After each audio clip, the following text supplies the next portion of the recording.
బహుశా ఇప్పటివరకు దేశ చరిత్రలో, ప్రపంచ చరిత్రలో ఈ నాయకులు పోయి టెక్నికల్ సర్వేలు చేసుడనేది మొదటిసారి చూసినాం మనం. ఇక వారు కెప్టెన్ కాబట్టి వారు నడిపించినట్టున్నారు హెలికాప్టరు. వీరు వాటర్‌లో నీళ్ళు కలిపే ఇంజినీర్ కాబట్టి వీరి సలహాలు, సూచనలు తీసుకొని ఇంకా అంతకు మించిన అదేంది ఎలక్ట్రికల్ సర్వే, ఎలక్ట్రానిక్ సర్వే ముఖ్యమంత్రి గారు కొత్త టెక్నీషియన్ తీసుకొని పోయి సర్వే చేసి వచ్చినారు. అంతవరకు బానే ఉంది కొత్తది ఒరవడై. కానీ మాట్లాడిన మాటలే చాలా చీప్‌గా ముఖ్యమంత్రిది మూర్ఖత్వం అనాలనా, అజ్ఞానం అనాలనా అర్థం కాని పద్ధతుల్లో మాట్లాడుతున్నాడు ముఖ్యమంత్రి. ఇంకా అదే కొనసాగింపు. అవే రోత మాటలు. ప్రతిపక్షంగా ఉన్నప్పుడు మాట్లాడితే మాట్లాడొచ్చు. నిన్నెవడు పట్టించుకోలే అయ్యాల, నిన్నెవడు దేకలే. కర్మగాలి రాష్ట్రానికి ముఖ్యమంత్రి అయితే మనం ఎవడు అనుకోలేదు కాబట్టి నీ మాటలు ఎవడు పట్టించుకోలేదు. కానీ వాళ్ళ ముఖ్యమంత్రి వైనమన్న సోయి లేకుండా 2 ఏళ్ళు అయిపోతుంటే కూడా ఇంకా ఆ స్థాయి పరిపక్వత తెచ్చుకోకుండా అవే అజ్ఞానం మాటలు, అదే మూర్ఖత్వం అది ఇంకా కొనసాగిస్తా ఉన్నాడు ముఖ్యమంత్రి. ఒకటంటే ఒకటి జీవితంలో ఒకటి నిజమైన మాట్లాడడానికి అలవాటు పడతాడేమో, నేర్చుకుంటాడేమో, వాస్తవాలు మాట్లాడతాడేమో అనుకున్నా. ఎస్ఎల్బీసీ విషయంలో, కృష్ణా నీళ్ల విషయంలో తెలంగాణకి ఏమైనా నష్టం జరిగింది, ద్రోహం జరిగింది అని అంటే అది తెలుగుదేశం, కాంగ్రెస్ పార్టీలతోనైన విషయం దేశానికంతా తెలుసు. తెలంగాణ ప్రజలకు తెలుసు, ప్రతి ఒక్కరికి కూడా. కాస్త టెక్నికల్ సబ్జెక్ట్ ఉన్న ఎవరికైనా తెలుసు. నల్గొండ జిల్లా నాశనం చేసింది, ఫ్లోరైడ్‌తోని నడ్డి విరగ్గొట్టింది. ఇది కాంగ్రెస్ పార్టీ అని తెలుసు. కృష్ణా నీళ్ళు అట్లనే పోతూనే ఉన్నాయి. నల్గొండ నాశనమైందని తెలుసు. మహబూబ్ నగర్ ప్రపంచంలోనే అత్యంత ఎక్కువ నదీ జలాలు అందుబాటులో ఉండి, అత్యంత ఎక్కువ వ్యవసాయ యోగ్యమైన భూమిని కలిగి ఉండి, కేవలం ప్రభుత్వాల నిర్లక్ష్యం వల్ల అత్యంత ఎక్కువ మంది ఒక ప్రాంతం నుంచి వలసపోయిన జిల్లాగా మహబూబ్‌నగర్ జిల్లా రికార్డ్ సృష్టించింది అంటే దానికి కారణం తెలుగుదేశం, కాంగ్రెస్ పార్టీలే అని కూడా అందరికీ తెలుసు. గత సమైక్యాంధ్ర పాలకులు ఒకరిని మించి ఒకడు నేను మహబూబ్‌నగర్ దత్తత తీసుకుంటున్నా అని చెప్పి అనేక కోతలు కోసిండ్రు. దత్తత తీసుకున్న కొద్దీ ప్రతి సంవత్సరం ఇంకో 1,00,000 మంది ఎక్కువనే వలసపోయారు తప్ప వలసలు తిరిగి రాలే. ఇది మన కళ్ళ ముందున్న విషయాలు ఇవన్నీ కూడా. ఈ ముఖ్యమంత్రి అబద్ధాలకి అంతు లేదు, పొంతన లేదు. ఆ నీళ్ల శాఖ మంత్రికి ఏమాత్రం జ్ఞానం లేదు. ఎవరైనా ఏదైనా రాసిస్తే చదువుడు తప్ప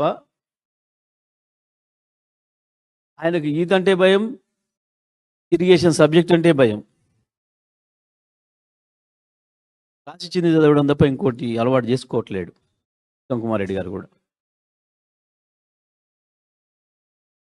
60 సంవత్సరాల పరిపాలన మీరు చేసి దానికి టీఆర్ఎస్ బాధ్యత, కేసీఆర్ బాధ్యత, హరీష్ రావు బాధ్యత. సిగ్గుండాలి కదా మాట్లాడడానికి కొంచెమైనా. అబద్ధాలకు కూడా ఒక హద్దు ఉండాలి కదా. ఎక్కడ చూపించగలుగుతారు? టీఆర్ఎస్ బాధ్యత, బీఆర్ఎస్ బాధ్యత. నిన్న మాట్లాడిన మీ మొదటి అబద్ధం కేసీఆర్, హరీష్ రావులు కలిసి సంతకం పెట్టిండ్రు 512, 299 అని మాట్లాడింది. చెప్పు దెబ్బలకు సిద్ధమా అని నేను అడుగుతా ఉన్నా. మీ సమైక్య ఆంధ్రప్రదేశే ఆ జీవో ఇచ్చిపోయింది. ఆ విషయాన్ని మేం చెప్పలే, కేంద్రమే స్వయంగా అపెక్స్ కమిటీ సమావేశ సందర్భంగా మినిట్స్ను స్పష్టం చేసింది చాలా క్లియర్గా.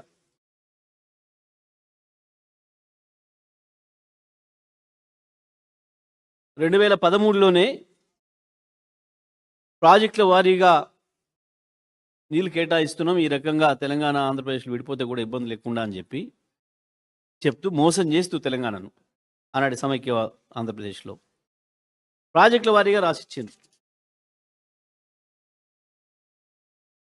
298.8 టీఎంసీలు తెలంగాణ ప్రాజెక్టులకి, 512 టీఎంసీలు ఆంధ్రప్రదేశ్కి ఇస్తున్నట్టు దాని మినిట్స్లోనే ఉంది, వాళ్ళు ఇచ్చిన మినిట్స్లోనే ఉంది.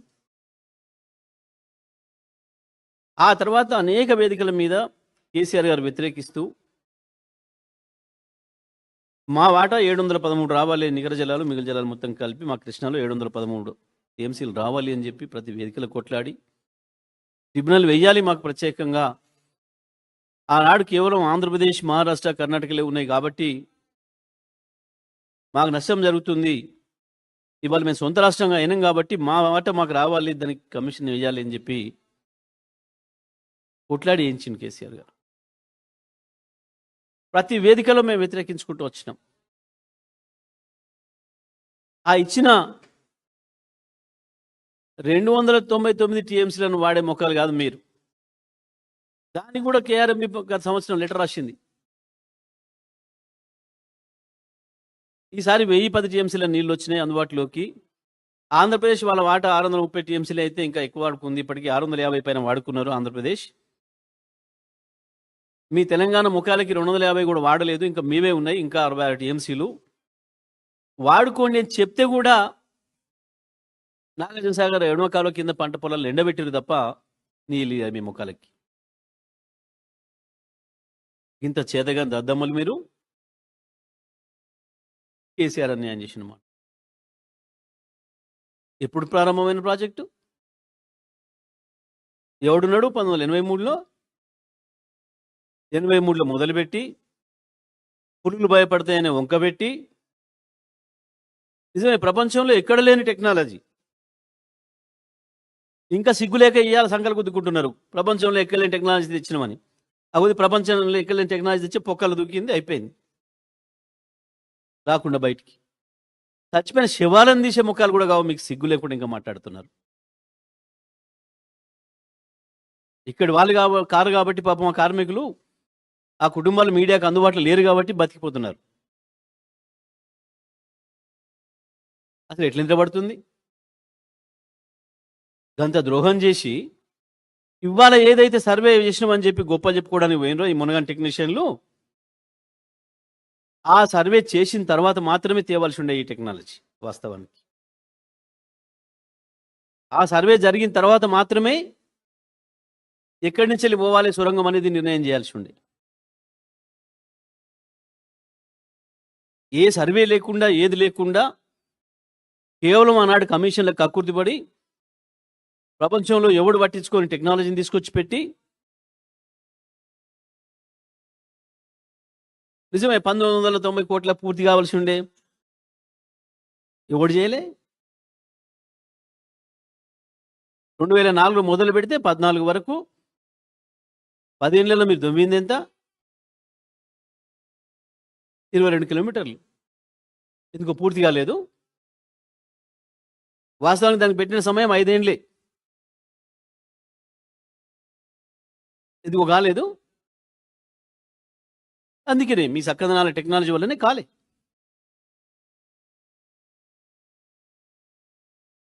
మీరు 10 ఏళ్లలో చేసింది 3665 కోట్లు. మేము మా 10 ఏళ్ళ, మా 9.5 ఏళ్లలో మేము చేసింది కూడా 3895 కోట్లు మేము చేసింది కూడా ఖర్చు.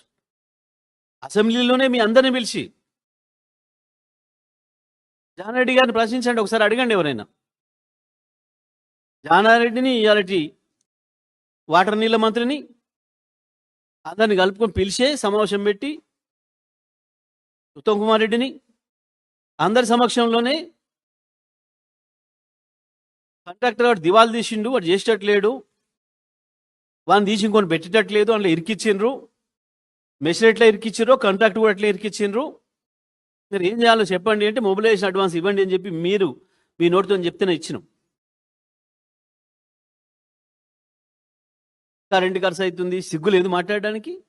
పెట్టింది మీరే కదా, అది పెట్టింది ఎవడు? ఉత్త కరెంటు నీళ్లు బయట పోయించడానికి 500 కోట్ల కరెంట్ అయింది. అంత గొప్ప టెక్నాలజీని తెచ్చిండ్రు. దానికి ఒక చక్రం వీలు పోతే అమెరికా నుంచి రావాలి 6 నెలలు. ఈయన వాటర్ నీళ్ళు కలుపుకొని అమెరికాలో పోయి చూసి వచ్చిండు. దాన్ని ఏమైంది? ఎందుకు రాలే ఇప్పటివరకు?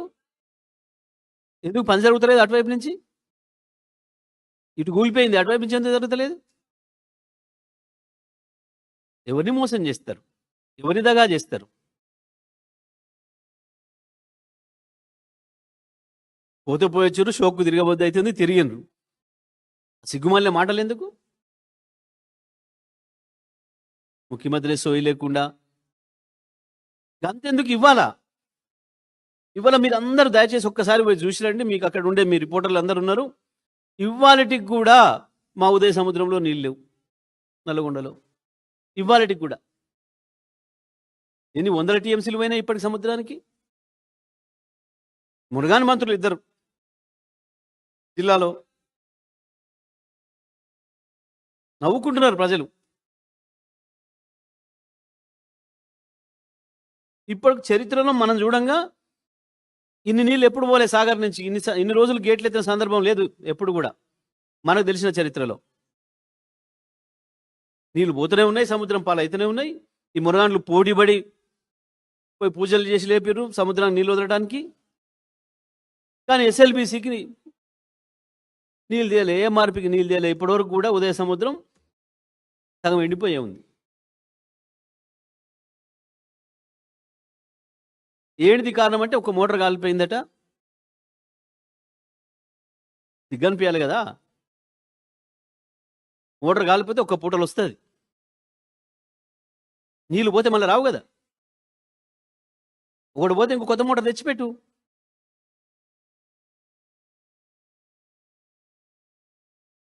కేవలం కమిషన్ల మీద కమిషన్లు కక్కుర్తిపడి కమిషన్లకు పోటీ పడుకుంటా సిగ్గుదప్పిన మాటలు మాట్లాడుకుంటూ ఇంకా మేము నల్గొండ ప్రజలు మోసం చేస్తాం, మహబూబ్నగర్ ప్రజలు మోసం చేస్తాం. ప్రతిదానికి రికార్డు ఉంది, ప్రతిదానికి రికార్డు ఉంది. మీరు చేసిన ద్రోహాలకు ప్రతిదానికి రికార్డు ఉంది. 512 ఆంధ్రాకి 299 తెలంగాణకు చేసిందే మీరు 2013లో. దాన్ని కొనసాగించడం తప్ప మేము చేసేది ఏం లేదు. మరి ఇవాళ ఈ 2 ఏళ్ళ నుంచి మీరేం బిక్తున్నారు? 2 ఏళ్ళ నుంచి మీరేం బిక్తున్నారు? ఎందుకు తీసుకురాలేకపోయారు 500? ఒకసారి ఈయనే పోయి మాట్లాడిండు రేవంత్ రెడ్డి.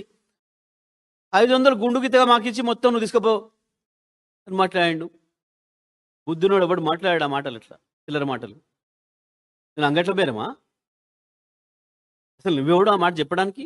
తెలంగాణ ప్రజల హక్కుల్ని నీ గురుదక్షిణ కింద రాసిస్తా అని చెప్పడానికి నువ్వెవడివి? న్యాయంగా తెలంగాణకి ఎంత వాట రావాలో దాని కొరకు కొట్టాడాల్సిన బాధ్యత ఉంది.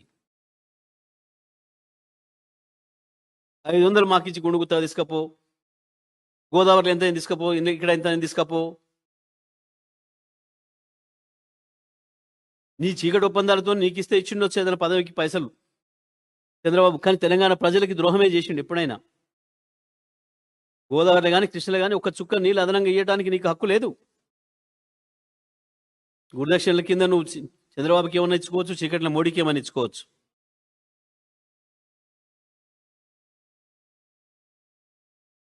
చేతగాక తెలివని పనిలోకి వచ్చి శక్తికి మించిన పదవిని తీసుకొని ఓ దద్దమ్మల్లాగా పాడిందే పాడరా అని గదే పనికి మాలిన మాటలు, గవే బూతులు మాట్లాడుతున్నారు. ఇంకా 2 ఏళ్ళు టైం పాస్ చేస్తున్నారు. ఒక్క పని 2 ఏళ్ళు కావస్తుంది, ఒక పని చూపించు. 1 ఎకరాకి నీళ్ళు ఇచ్చింది చూపించు. ఇంకా సిగ్గుండాల కొంచెమన్నా. భీమా, నెట్టెంపాడు, కోయిల్ సాగర్, కల్వకుర్తి ఎత్తిపోతల గురించి మాట్లాడతావా? 60 ఏళ్ళు కదా నీ గురువు చంద్రబాబు, నీ కొత్త గురువులు కాంగ్రెస్ నాయకులు పండబెట్టింది. కేసీఆర్ వచ్చిన తర్వాత కదా అవన్నీ పూర్తి చేసి 10 లక్షల ఎకరాలకు నీళ్ళు ఇచ్చింది. తెలంగాణ వచ్చే నాటికి 2 లక్షల ఎకరాలకు దిక్కులేదు. కేసీఆర్ వచ్చి 12 లక్షల ఎకరాలకు నీళ్ళు ఇచ్చిన తర్వాత కదా ఇవాళ మహబూబ్నగర్లో వలసలు మళ్ళీ తిరిగి వచ్చిర్రు, వలసలు పోయినోళ్ళు.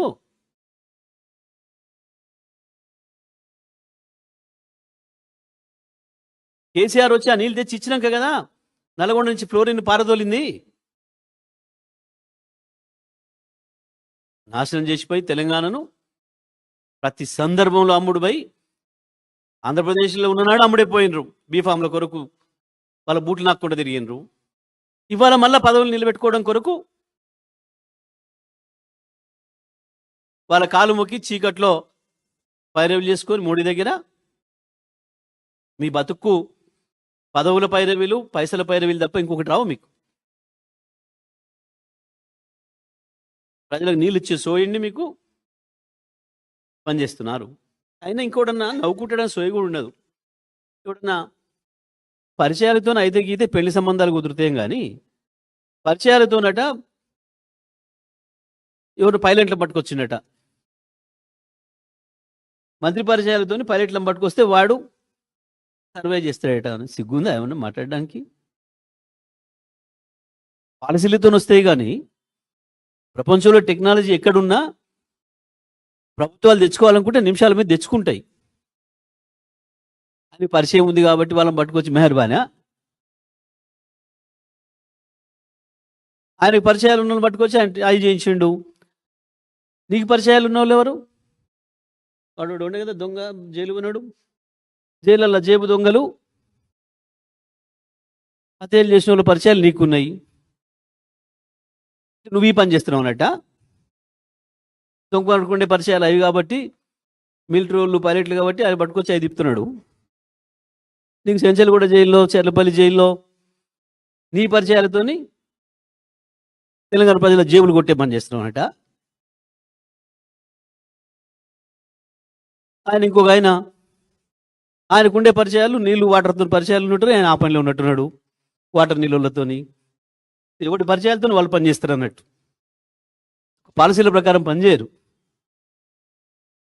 ప్రజలకు ఇచ్చిన మేనిఫెస్టో ప్రకారం పనిచేయరు, ప్రజలకు ఇచ్చిన మాట ప్రకారం పనిచేయరు.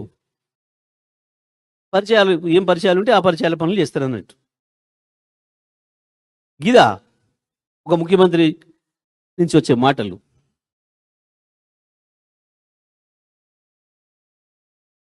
ఉత్తమ్ కుమార్ రెడ్డి పైలట్ అయి ఉండకపోతే, ఆయన మిలిటరీల పరిచయాలు ఉండకపోతే మీరు వాళ్ళు ఈ సర్వే చేసేవాళ్ళు గారు. శవాలు తీసుకోని కూడా ఉన్న పరిచయం చేసుకోకపోయారు. అట్లన్న వాడు తెచ్చి తీస్తుండే కదా. వాడు కూడా లేడా పరిచయం? ఏమైనా గోళాల్లో దూరి దొంగతనాలు చేసాడు వెనకటి అలీబాబా దొంగల్లాగా.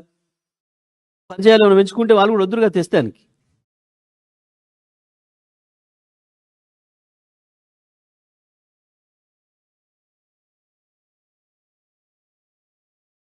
కనీసం యూరియా ఇచ్చే సోయి లేదు. పాప అష్టకష్టాలు కూడా రైతులు పండించుకుంటే ఇలా పత్తి కొనే సోయి లేదు, వరి ధాన్యం కొనే సోయి లేదు.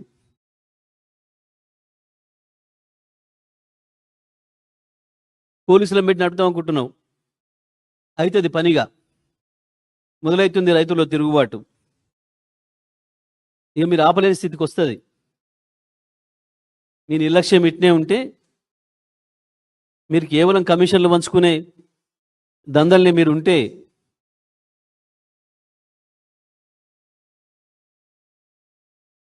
రైతాంగం ముళ్ళుగారలు ఇంకో దానికి పనిచేస్తాయి. ఇక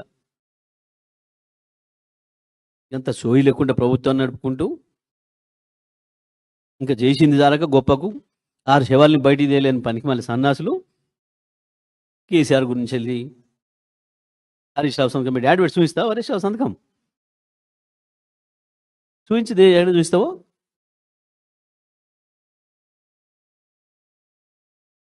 ఇప్పటికైనా బుద్ధి తెచ్చుకొని పద్ధతిగా మాట్లాడడం నేర్చుకుంటే మంచిది. ముఖ్యమంత్రి కానీ మంత్రులు కానీ బంద్ చేయండి ఇక మీ మూర్ఖపు మాటలు, మీ అబద్ధాలు ప్రచారాలు. చేయొస్తే పని చేయండి, లేదంటే తప్పైందని చెంపలేసుకొని ఒప్పుకోండి ప్రజల ముందట. మాకు చేతగాని పని ఒప్పుకున్నాం, మాకు చేయొస్తే లేదు, ఒప్పుకోండి కనీసం. దానికి ముఖ్యమంత్రి మంత్రులు పోవాలన్నా? ఆయన హెలికాప్టర్ వెనక నేను హెలికాప్టర్ వేసుకొని పోయినట్టు నవ్వుకుంటారు ప్రజలు. ఈ హెలికాప్టర్ల షోకి ఏందో ఇదేందో, కేవలం ఇద్దరు మంత్రులకి ఏముందనుకుంటే ఈయన కూడా పట్టింది అది. కరెంట్ గాడికి పోతే తప్పులేదు. నేను అంత పెద్ద ఘోరమైన బస్ యాక్సిడెంట్ అయింది, పోవాల్సి ఉంటుంది గాడికి.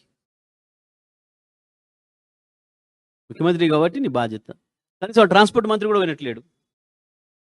అయిందా?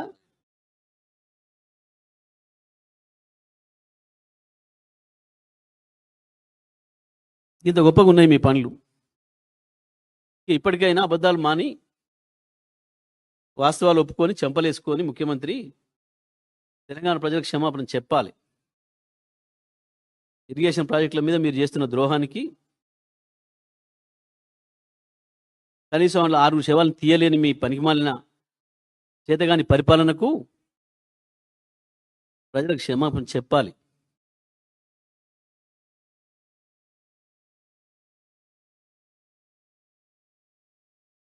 ఇప్పుడు వీళ్ళు కమిషన్ల కొరికే పోతురా? ఇప్పుడు వీళ్ళు కమిషన్లు వస్తేనే పని మొదలు పెడుతున్నారు అన్నట్ట.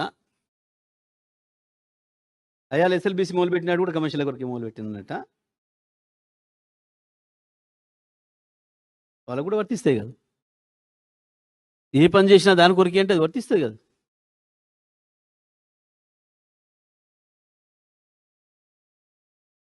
హెలికాప్టర్లు నేను ఎంగేజ్ చేసుకోకపోతే దాంట్లో కూడా కమిషన్ తీసుకోకపోయినట.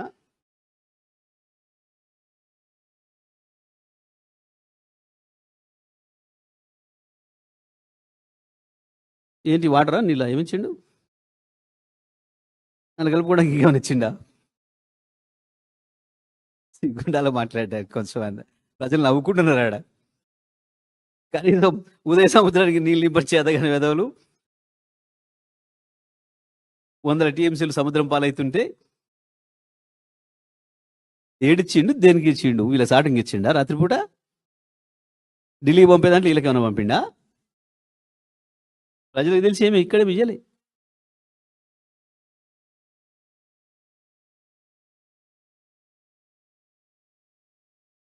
నేను కేసీఆర్ హెలికాప్టర్లు వేసుకున్నట్టు పోలే, సర్వే లిస్టులు వెనకమ్మడి పోలే.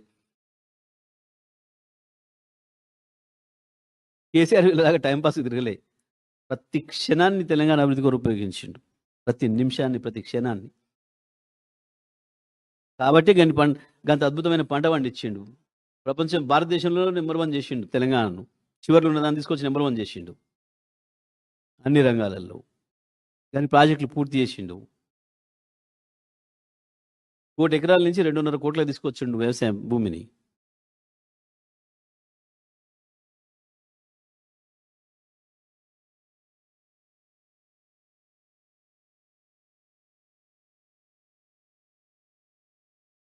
వాస్తవానికి దురదృష్టం ఏంటంటే ఇంకా వర్షాలు కొనసాగుతున్నాయి.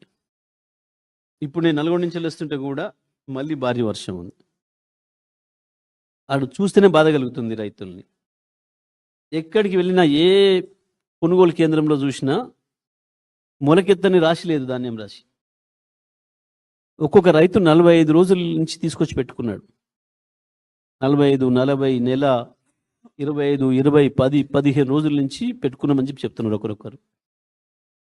పాపం ఇంత హృదయ విదారకంగా ఉంది పరిస్థితి. మేమనటం కాదు, యాజ్ మీడియాగా మీరు మీ వాళ్ళని వెళ్ళమనండి ఎక్కడికక్కడ జిల్లాల్లో. ఏ ఊర్లో ఉన్న వాళ్ళని ఆ ఊరి నుంచి తీసి పంపమని చెప్పండి. ఒక్కటంటే ఒక్క ధాన్యం రాశి సమయానికి తీసుకుపోక. మేము వర్షాలు రావడాన్ని ఇంకో దానికి మేము ప్రభుత్వం తప్పట్టడం లేదు, మేము బాధ్యతాయుతంగానే ఉన్నాం. కానీ కనీసం వచ్చిన ధాన్యాన్ని సకాలంలో కనుక తీసుకొని ఉంటే ఈ పరిస్థితి వచ్చేది కాదు. నల్లగొండ జిల్లా కేంద్రం, రాష్ట్రంలోనే అతి పెద్ద పవర్ పర్చేస్ సెంటరు ఆర్జాల బావి సెంటర్ అని. 2.5 లక్షల క్వింటాల ధాన్యం అక్కడి నుంచి ప్రతిసారి తీసుకుంటారు. ఆ సెంటర్లో 45 రోజుల క్రితం తీసుకొచ్చి పోసింది ఒక మహిళా రైతు, ఇప్పటివరకు ఎత్తలే. ఏంటిది? సన్నధాన్యానికి ఇంకా మేము గైడ్లైన్స్ ఇవ్వలేదు, మేము ఎత్తమని మాట్లాడుతున్నారు. సన్నధాన్యం ఇక్కడనే కొంటాం తెమ్మంటే తీసుకొచ్చింది ఆమె వేరే ప్లేస్ నుంచి, తెచ్చి పోసుకుంది 45 రోజుల నుంచి. ఇంకా మా గైడ్లైన్స్ రాలేదు అని చెప్పి కొంటలేమని చెప్పి చెప్తున్నారు. అంటే ఒక పథకం ప్రకారమే రైతుల్ని ధాన్యం కొనుగోలు కేంద్రాలకు తేకుండా వాళ్ళని నిరాశపరిచే ప్రయత్నం చేస్తున్నారు. వాళ్ళు బలవంతంగా ప్రైవేట్గా అమ్ముకోవడానికి కావాల్సిన ఒత్తిడి చేస్తున్నారు. ఒక పథకం ప్రకారమే ఇవాళ 16-1700 కూడా మిల్లులలో పోసేవలసిన దుస్థితి వచ్చింది రైతాంగానికి. మీరు ఎవరైనా సరే, ఏ టీవీ ఛానల్ మిత్రులైనా, ఏ పేపర్ మిత్రులైనా సర్వే చేయండి, మీరే పోయి మాట్లాడండి. నేను చేస్తున్న ఆరోపణలు కావు, రైతులు చెప్తున్న మాటలు. నేను చేస్తున్నాయి కావు ఇవి ఆరోపణలు. ఇదేదో కుట్ర ప్రకారమే చేస్తున్నారు, పథకం ప్రకారమే చేస్తున్నారు. ఎందుకంటే పోసుకోవడానికి ఇంటికాడ ఘర్షణలు లేవు గతంలో లాగా. ఇక్కడికి వస్తే ఆల్రెడీ వచ్చి నెల క్రితం వచ్చిన వాళ్ళే తడుస్తున్నాయి. ఇప్పుడు 2 సార్లు 3 సార్లు తడిచినాయి, ఎండినాయి, డిస్కలర్ అవుతున్నాయి. కాబట్టి ఇప్పుడు గొయ్యబోయే రైతులు ఎవరు కూడా ఎంతన రాని పోషొద్దామడా అని చెప్పి మళ్ళీ 2014 ముందు ఏ పరిస్థితి ఉందో కొనుగోళ్ల విషయంలో, వ్యవసాయ విషయంలో అవే పరిస్థితులు మళ్ళీ తిరిగి పునరావృతం అవుతున్నాయి. దళారీల చేతుల బతుకైతుంది రైతులది. వాళ్ళ మళ్ళీ వాడు ఎంత ఇస్తే అంతకు తీసుకుంటేనే చాలు, కొంటే చాలు నాదన్న ఒక దీన స్థితికి రైతు పడిపోతున్నాడు. ఆ పరిస్థితి సృష్టిస్తుంది ప్రభుత్వమే.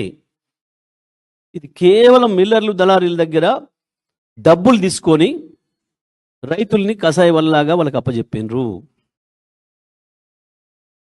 ఇది జరుగుతున్న వాస్తవం.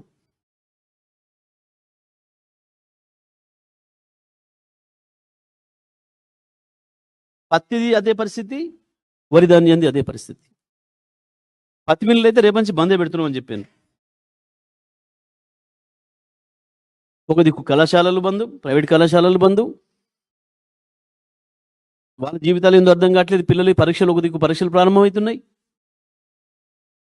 ఇంకొక వైపు రైతుల పరిస్థితి ఇంత దీనంగా ఉంది. వీళ్ళు హెలికాప్టర్లలో చక్కర్లు కొట్టుకుంటా గాలి మాటలు మాట్లాడుతున్నారు. గాలి మోటార్ల తిరుగుడు, గాలి మాటలు మాట్లాడు. ఇంకా 2 ఏళ్ళైనా ఓ బాధ్యత లేకుండా.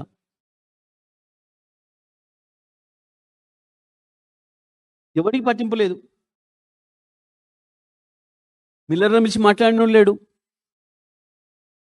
ఎందుకు ధాన్యం కొనుగోలు కేంద్రాల్లో ధాన్యం ఎందుకు లిఫ్ట్ కావట్లేదో అడిగిన మంత్రి లేడు. ఇప్పటి వరకు ఏ జిల్లాలో ఒక్కడు రివ్యూ చేసిన వాడు లేడు. కాలేజీ యజమాని పిలిచి మాట్లాడినోడు లేడు. దానికి నడుస్తుంది రాష్ట్రం. ముఖ్యమంత్రి ఢిల్లీలో, మిగతా మంత్రులు జల్సాల్లో.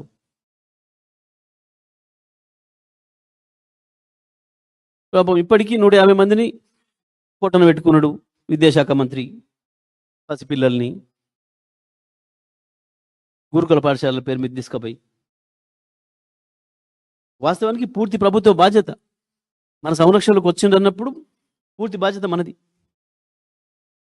ఏదైనా యాక్సిడెంట్ జరిగి ఏదన్నా జరిగితే వేరు. విషాహారం పెట్టి చంపిన దుర్మార్గంగా.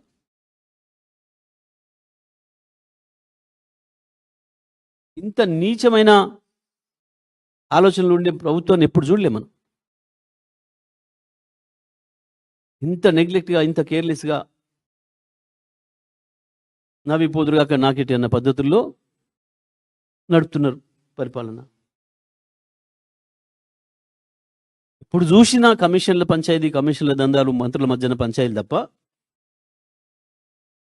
మంత్రులకు, ముఖ్యమంత్రికి మంత్రులకు పంచాయతీలు తప్ప ఇంకొక పనే కనపడడం లేదు.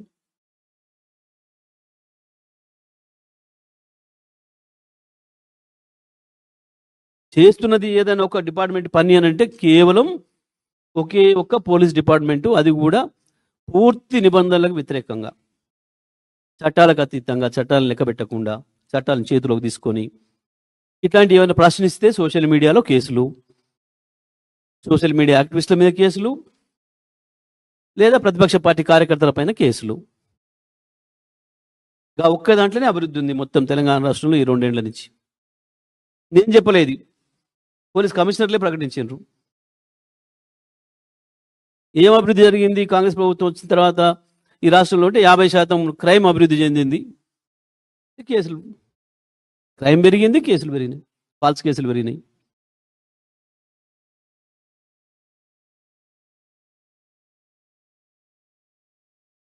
ఇది పరిస్థితి ఇవాళ రాష్ట్రం.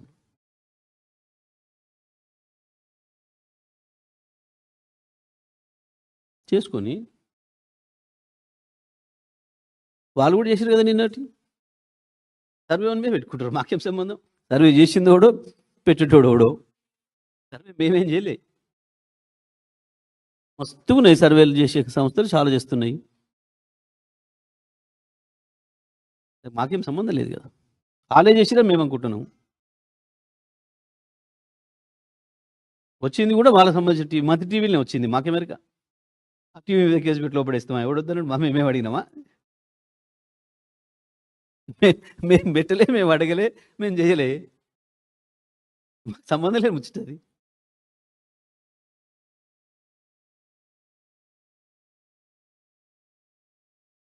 బుద్ధునోడు కూడా అట్లా మాట్లాడాడు. అవే అంటున్నా. అందుకే అంటున్నా వాటిని మూర్ఖత్వమా అజ్ఞానమా,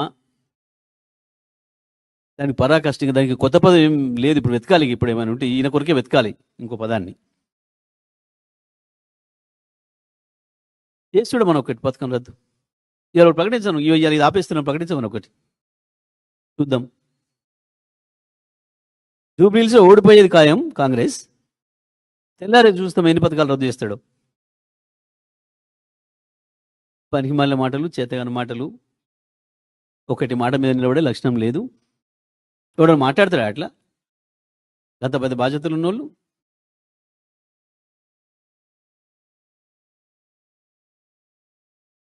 జ్ఞానం ఉండి మాట్లాడిన మాట, తెలివిని మాట్లాడిన మాట అది.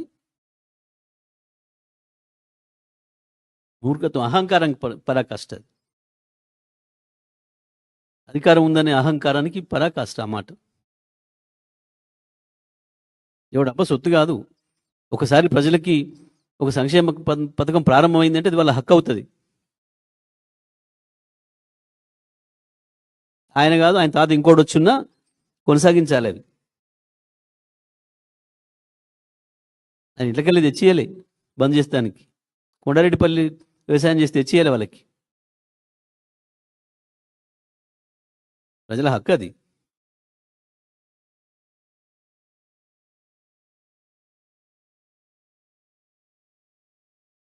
మేము అదే చెప్తున్నాం. పిలిచి మాట్లాడి వాళ్ళ సమస్యను పరిష్కరించాలి. పిల్లలకి చదువుకి ఇబ్బంది కాకుండా కళాశాలలు కొనసాగించాలి. కళాశాల యాజమాన్యాల సమస్యలను కూడా తీర్చాల్సిన బాధ్యత ప్రభుత్వం పైన ఉంది.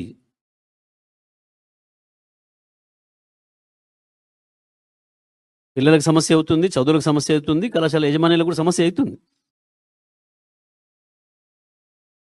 నిజంగానే వాళ్ళు నడపలేని స్థితికి